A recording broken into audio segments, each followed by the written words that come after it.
오늘 말씀은 느헤미야를 보지 않고 호세아를 보겠습니다. 호세아서 3장 1절부터 3절을 봉독해 올리겠습니다. 주보에 있는 대로 구약성경 1259페이지 쪽에 있습니다. 참고하시기를 바랍니다. 호세아 3장 1절로 3절 말씀을 봉독한 뒤에 오늘 태신자들을 위해서 찬양 선물을, 노래 선물을, 찬양이 아니라 노래 선물을 하나 준비했는데 노래 선물을 드리고 말씀을 보겠습니다. 호세아 3장 1절로 3절을 제가 봉독하고 여러분들은 아멘으로 화답하실 수 있기를 바랍니다. 여호와께서 내게 이르시되 이스라엘 자손이 다른 신을 섬기고 건포도 과자를 즐길지라도 여호와가 그들을 사랑하나니 너는 또 가서 타인의 사랑을 받아 음녀가 된 그 여자를 사랑하라 하시기로 내가 은 15개와 보리 한 호멜 반으로 나를 위하여 그를 사고 그에게 이르기를 너는 많은 날 동안 나와 함께 지내고 음행하지 말며 다른 남자를 따르지도 말라 나도 내게 그리하리라 하였노라. 아멘. 우리나라에 지금 산문 작가로 많은 사람들이 활동하고 있지만 제가 유독이 좋아하는 산문 작가 한 명을 소개한다면 이기주 작가를 소개하고 싶습니다. 이기주 작가가 몇 년 전에 사랑은 내 시간을 기꺼이 건네주는 것이다라는 산문 글을 발표했는데 거기에 담겨 있는 한 글을 여러분에게 소개하면서 오늘 설교를 시작할까 합니다. 언젠가 버스를 타고 신천 거리를 지나고 있었다. 느릿느릿 걸어가는 노부부가 눈에 들어왔다. 젊은이들보다 확연히 느린 속도로 걷고 있었는데 두 분이 한 발 한 발 내딛는 걸음새가 꽤 묘하게 보였다. 난 유심히 지켜봤다. 키가 큰 할아버지는 키가 작은 할머니가 2걸음 정도 내딛는 모습을 확인한 뒤 찬찬히 한 걸음을 내디뎠다. 다리를 전 할머니를 위해 미묘한 타이밍으로 보조를 맞추는 듯했다. 부부의 모습에 가슴 한쪽이 아릿해졌다. 별안간 나는 이런 생각에 휩싸였다. 상대보다 앞서 걸으며 손목을 끌어당기는 사랑도 가치가 있지만 한 발 한 발 보조를 맞춰가며 뒤에서 따라가는 사랑이야말로 애틋하기 그지없다고 아름답다고. 그래, 어떤 사랑은 한 발짝 뒤에서 상대를 염려한다. 사랑은 종종 뒤에서 걷는다. 참 글이 따뜻했습니다. 특별히 마지막 문장이 저를 울컥하게 했는데 사랑은 종종 뒤에서 걷는다라는 이 구절이 저를 사로잡았습니다. 금년 4월에 제가 무지하게 사랑하는 제 아들을 결혼시켰습니다. 4월 달에 아들을 결혼시킨 뒤에 결혼식장에서 만세를 불렀습니다. 왜 만세를 불렀냐면 이제 해방되었다는 생각 때문이었습니다. 그리고 7개월이 지났습니다. 7개월이 지난 뒤 지금 생각해 보면 만세를 괜히 불렀습니다. 왜냐하면 해방된 줄 알았는데 혹이 하나 더 붙었습니다. 어디에 있든 무엇을 하든 아들 내외를 생각하면 뭔가 아릿하고 뭔가 절절한데 이제는 해방되었다고 생각하여 만세를 불렀지만 도리어 아들 내외를 생각하면 저에게 더 절절한 책임감이 여겨지기 때문입니다. 우리 교회 권사님이 저한테 이런 이야기를 했습니다. 목사님, 며느리는 며느리지 딸이 될 수 없습니다. 그렇습니까? 별로 대답들을 잘 못하시는데, 그런데 아들이 결혼한 지 7개월이 되었으니 저는 아직은, 앞으로는 어떻게 될지 모르겠지만 아직은 제 며느리가 딸처럼 예쁩니다. 그런데 아들 내를 생각해 보면 마음이 절절한 이유는 뭔가 하면, 아들은 제가 이미 걸었던 길을 걷고 있고 제 며느리는 제 아내가 걸었던 길을 걷고 있기 때문입니다. 그래서 더 절절한 마음으로 아들 내외를 위하여 중보하고 있는 것 같습니다. 그리고 생각해 봅니다. 어떻게 하는 것이 아들 내외를 돕는 것인가? 그러다가 제 나름대로 결론에 도달한 소에는 작가 이기주 씨가 말한 그대로, 그렇다, 뒤에서 따라가며 돕는 것, 그게 부모의 책임이 아닐까 하는 생각을 했습니다. 뒤에서 종종 걸으며 지지해 주는 것, 말은 쉽지만 결코 쉬운 일이 아닙니다. 왜냐하면 뒤에서 따라가는 것은 희생을 요구하기 때문입니다. 희생은 쉽지 않은 일입니다. 희생이라는 것은 말처럼 쉬운 일이 결코 아닙니다. 제 젊은 목회자 시절 30대 초반에 성경을 읽다가 30대 초반에 좌충우돌하고 우왕좌왕하고 어떻게 목회를 하는 것이 앞으로 내 목회 인생의 바로미터가 될 것인가에 대한 부분을 생각하며 고민하던 어간 사무엘상을 읽게 되었습니다. 참 많은 성경 읽음을 통해 이미 익숙한 성경이긴 하지만 그날따라 이 성경이 저에게 대단히 의미 있게 들렸기에 그 성경을 주목해서 읽었습니다. 사무엘상 15장 22절 전체 중에 후반절에 있는 말씀이 저를 타격했습니다.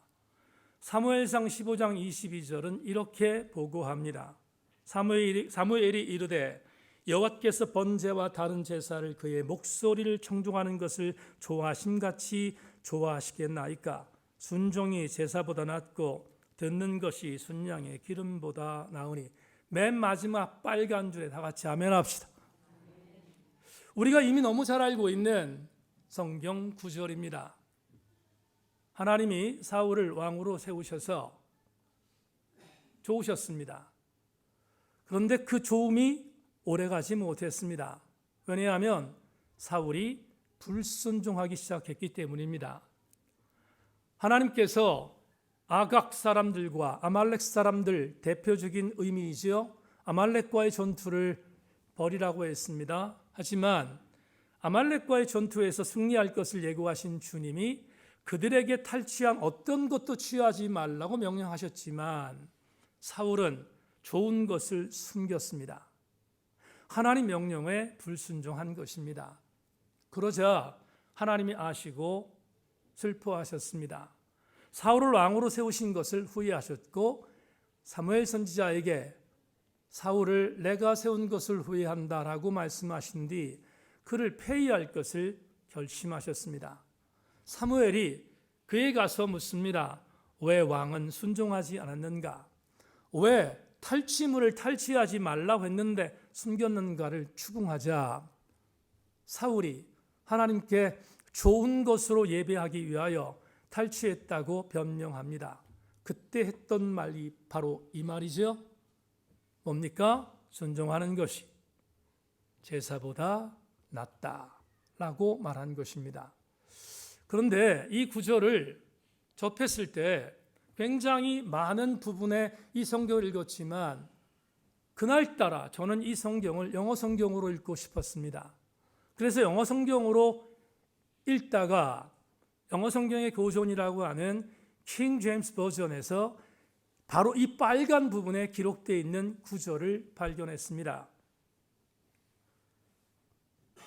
KJV에 기록되어 있는 사무엘상 15장 22절 하반절은 이렇게 기록되어 있습니다. Behold, 보라, to obey is better than to sacrifice. 복종하는 것이 제사 드리는 것보다 훨씬 더 낫다. 직역할 수 있습니다. 그런데 주목할 게 하나 있는데 sacrifice라는 저 단어를 우리나라 성경에는 희생이라는 단어로 쓰지 않고 제사라고 썼습니다. 히브리 원어 성경을 보면 이 단어 제바흐는 sacrifice로 쓰면 안 되는 단어인데 영어 성경에 sacrifice, 희생하다로 기록했습니다. 생각해 봤는데 여러분 제사가 왜 희생일까? 오늘의 언어로 표현한다면 예배가 제사이지 않습니까? 그런데 왜 예배를 희생이라고 보았을까? 문자적인 의미로 얘기하면 동물들을 죽여서 제사를 드리는 거니까 그게 바로 sacrifice, 희생일 수 있다는 의미일 것입니다. 그런데 그날 영어 성경을 읽다가 저에게 다가온 감동이 있습니다. 그렇지 않겠습니까?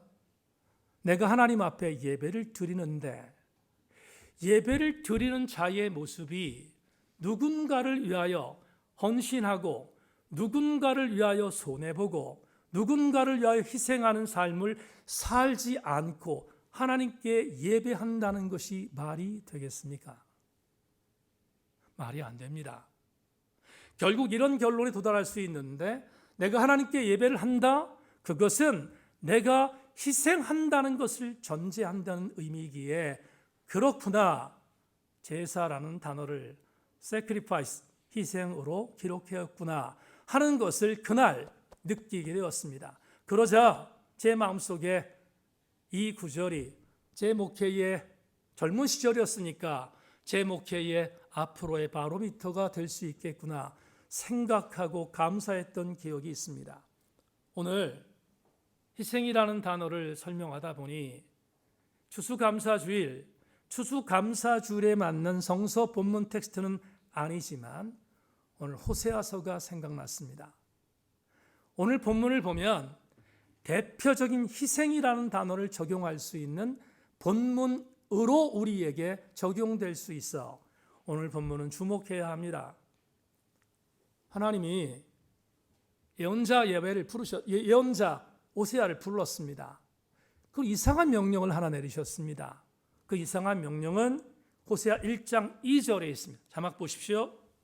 여호와께서 처음 호세아에게 말씀하실 때 여호와께서 호세아에게 이르시되 너는 가서 음란한 여자를 맞이하여 음란한 자식들을 낳으라. 이 나라가 여호와를 떠나 크게 음란한이니라 하시니라. 여기 음란하다는 단어는 자눈이라는 단어를 번역한 것인데 이 자눈이라는 단어는 매춘, 몸팔기로 번역되는 단어입니다. 그러면 이렇게 해석이 가능합니다. 어느 날 하나님께서 호세아를 부르셨습니다. 그리고 말도 안 되는 명령을 내립니다. 이렇게 호세아야 너 고멜이란 여자에게 장가 들어라. 고멜은 순결한 여자가 아니고 매춘녀야, 창녀야. 그런데 그녀에게 가서 장가 들라고 명령합니다. 호세아가 얼마나 기가 막혔겠습니까? 저도 주의 종으로 지금 서서 35년을 사역하지만 하나님이 저에게 이렇게 명령하셨다고 하면 제가 순종했을까? 쉽지 않았을 것 같습니다. 그런데 분명히 오늘 본문에서 하나님이 호세아에게 너 고멜과 장가 들어라 이렇게 말합니다. 고멜은 매춘녀였습니다. 놀라운 것은 호세아가 순종합니다. 그리고 그녀와 결혼하여 자녀를 낳았습니다. 이남 일녀를 낳고 행복한 가정생활을 이루고 있었습니다. 그런데 불행한 것은 고멜이 이 가정생활을 유지하지 않습니다. 고멜은 얼마 있다가 집을 가출합니다.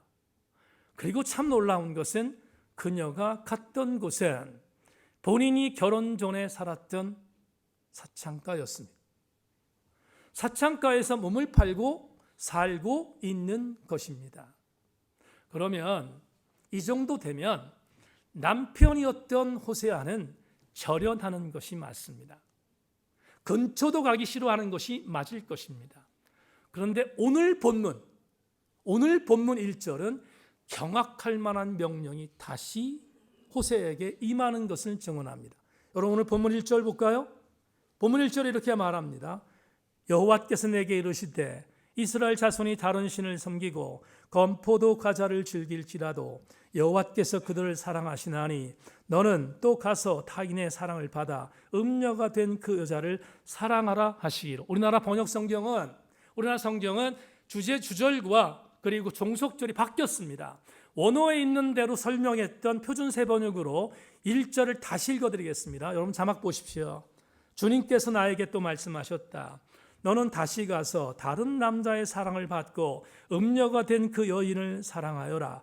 이스라엘 자손이 다른 신들에게로 돌아가서 건포도를 넣은 빵을 좋아하더라도 나 주가 그들을 사랑하는 것처럼 너도 그 여인을 사랑하여라. 무슨 말입니까? 이스라엘이라는 나라가 나 하나님을 배반해서 간음하고 있다. 그런데 나는 그 간음한 이스라엘을 포기할 수 없다. 너도 지금 너를 배신한 장녀 역할을 하고 있는 내 아내 고멜을 찾아가서 고멜을 데리고 와라. 그게 상징이었음을 오늘 본문이 제시하고 있습니다. 호세아가 얼마나 황당했을까? 얼마나 기가 막혔을까? 충분히 짐작할 수 있습니다. 그런데 놀라운 사실은 호세아가 순종합니다. 순종하고 호세아가 오늘 본문 2절과 3절을 보면 대단히 감동적인 반응을 보입니다. 2절 3절 마저 보겠습니다. 자막. 내가 은여덟 15개와 보리 한 호멜 반으로 나를 위하여 그를 사고 그에게 이르기를 너는 많은 날 동안 나와 함께 지내고 음행하지 말며 다른 남자를 따르지 말고 나도 내게 그리하리라 하였노라. 주목하십시오. 순종합니다. 정말 결혼하고 싶었던, 정말 아내라고 인정하고 싶지 않았던 고멜이었을 것입니다. 그런데 찾아갑니다. 찾아가서 그 매운굴에 가서 돈을 지불합니다.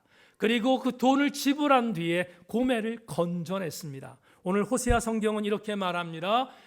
고멜을 건져낼 때 들었던 비용, 가치가 본문에 있습니다. 두 가지를 냈는데 은 15개와 또 하나 뭐라고 되어 있습니까? 보리 한 호멜 반. 여러분 은 15개는 설명 필요 없습니다.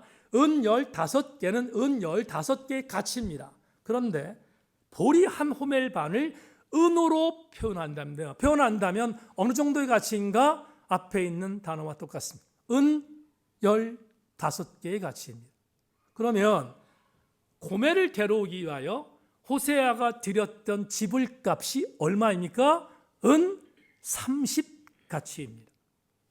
여기까지 설명하면 뭔가 떠올라야 정상입니다. 여러분 뭐가 떠올랐습니까?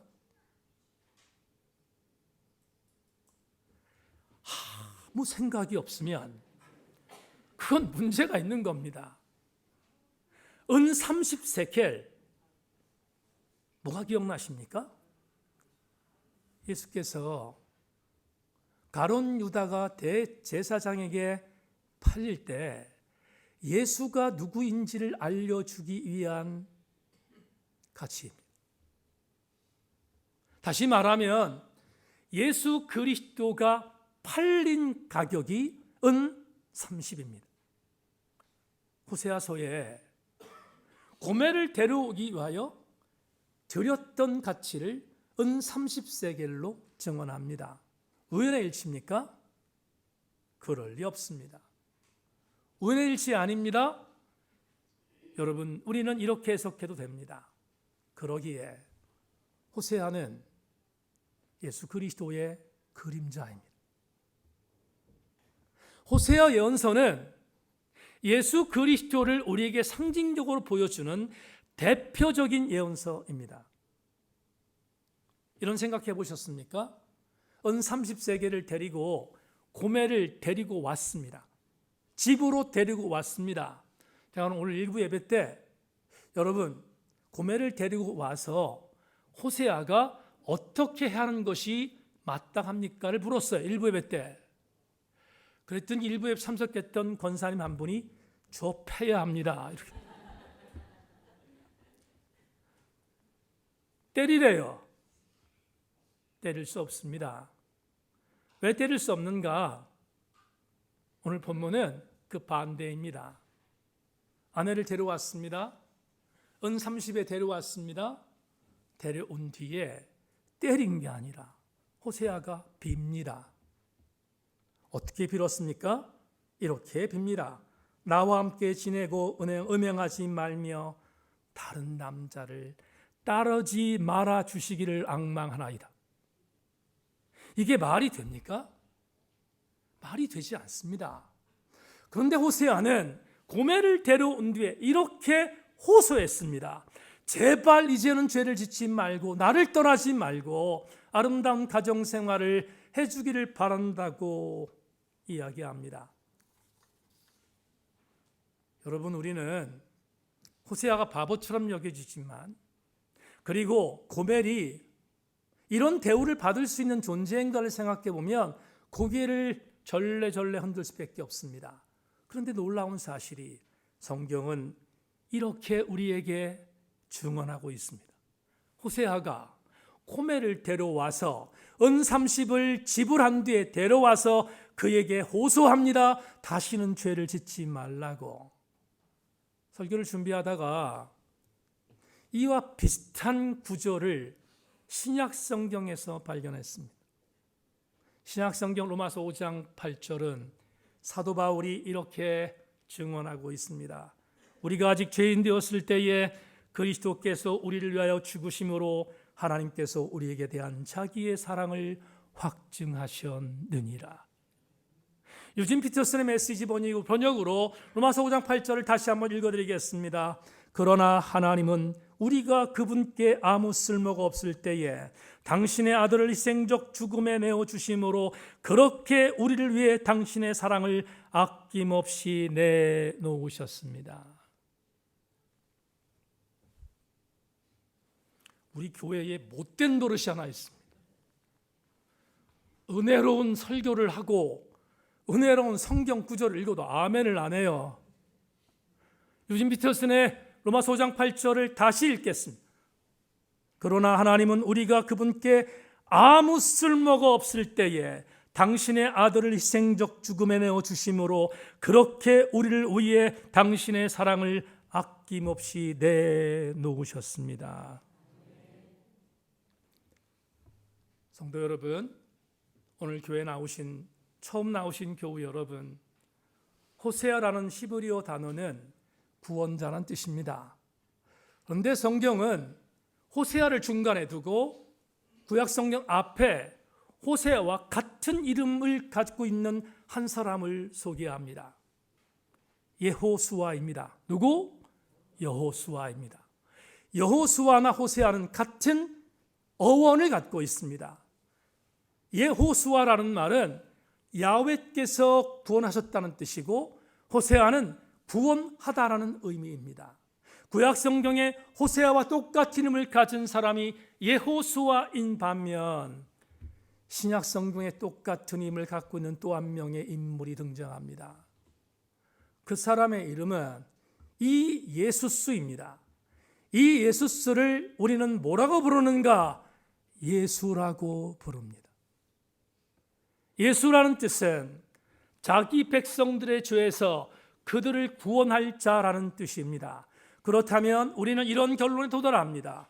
여호수아, 호세아 이 두 사람은 예수 그리스도의 그림자였음을. 여기까지 해석이 되었습니다. 우리는 마지막 부분에 도착했습니다. 설교 준비하다 설교자의 마음을 뭉클하게 했던 또 하나의 부분을 여러분들에게 말씀을 드리고 설교를 마무리할까 합니다. 오늘 본문 1절을 다시 보겠습니다. 여호와께서 내게 이르시되 이스라엘 자손이 다른 신을 섬기고 건포도 과자를 즐길지라도 여호와가 그들을 사랑하나니 너는 또 가서, 오늘 설교 제목입니다. 너는 또 가서 타인의 사랑을 받아 음녀가 된 그 여자를 사랑하라 하시기로. 두 구절이 저에게 감동으로 왔습니다. 하나는 너는 또 가서이고 또 하나는 그 여자를 사랑하라는 것입니다. 이런 소외가 밀려옵니다. 고멜이 도대체 어떤 여자였길래 이런 은혜를 받을 수 있었을까? 돌이켜보면 고멜은 이런 은혜를 받을 만한 자격이 1도 없었습니다. 여러분 지금 설명했지만 고멜은 이러한 은혜를 받을 만한 자격이 전혀 없었습니다. 그런데 받았습니다. 사랑하는 남편이 다시 가서 그녀를 건전하게 하여 속전세를 지불하고 데려와서 빌고 그리고 다시 사랑하기 시작했습니다. 고멜, 정말로 대단한 은혜를 받은 여인이 아닙니까? 아주 오래전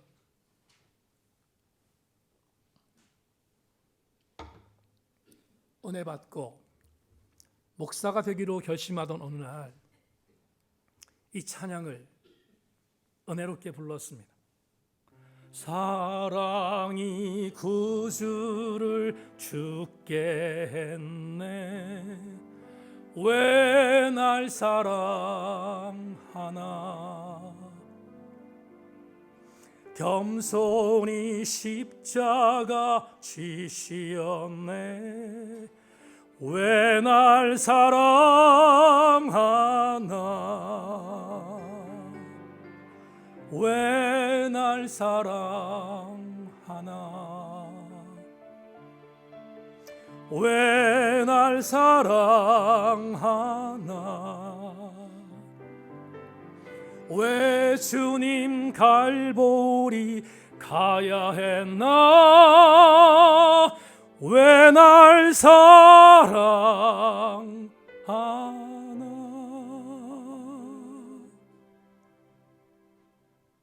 우리 교회 권사님 한 분이 몇 년 전에 제게 이렇게 토로했습니다. 목사님이 호랑이 눈을 뜨고 전도하라고 하니까 전도했습니다. 최선을 다해서 전도했습니다. 그런데 이제 전도하기가 너무 무섭습니다.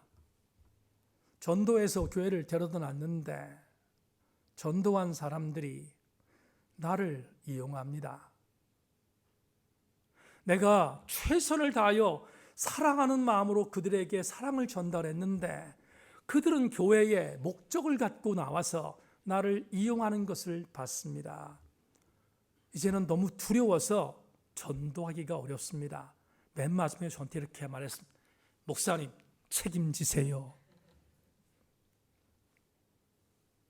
제가 그 권사님을 10분 이해합니다. 왜냐하면 그것을 눈으로 보았기 때문입니다. 그런데 그 권사님에게 제가 위로하는 말씀을 전할 수 없었습니다. 왜냐하면 여러분 이것을 아십니까? 전도한 사람을 이용하기 위하여 교회를 나온 그 사람조차도 하나님은 포기하지 않으십니다. 하나님이 포기하지 않으셨다면 어떻게 우리가 포기할 수 있습니까? 내가 만약에 그 사람을 포기하면 그걸 이렇게 변합니다. 월권입니다. 오늘 우리 사랑하는 태신자들이 여기 나오셨습니다. 그냥 나오셨나? 그럴 리가 있습니까? 지난 일주일 동안 여러분들이 오늘 교회를 나올 수 있도록 호세아의 마음을 갖고 다시 또 가겠다 그리고 포기하지 않겠다는 은혜를 갖고 일주일 동안 엎드린 결과물이 오늘 이 자리에 나오신 태신자들입니다.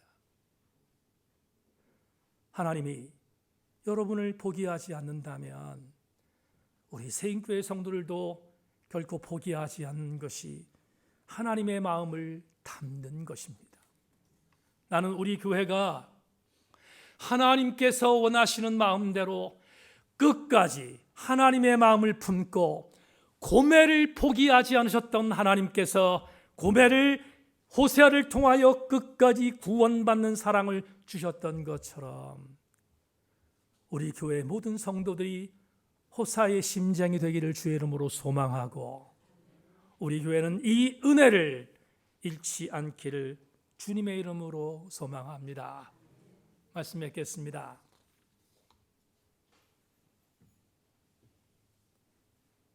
오늘 설교 제목을 너는 또 가서라고 정했습니다. 호세아가 맺힌 굴로 가는 발걸음은 결코 쉽지 않았을 것입니다. 그럼에도 불구하고 하나님이 포기하지 않은 고멜임을 알기에 호세아는 그 길을 갔습니다. 주님이 이 땅에 오시는 날까지 우리 교회가 영혼 구원의 사역에서 포기하지 않는 교회가 되기를 소망하고, 여기에 나오신 사랑하는 태신자 여러분 모두가 이 사랑을 받은 존재인 것을 기억하고 하나님의 사랑을 놓치지 않는 은혜가 있기를 주님의 이름으로 축원합니다.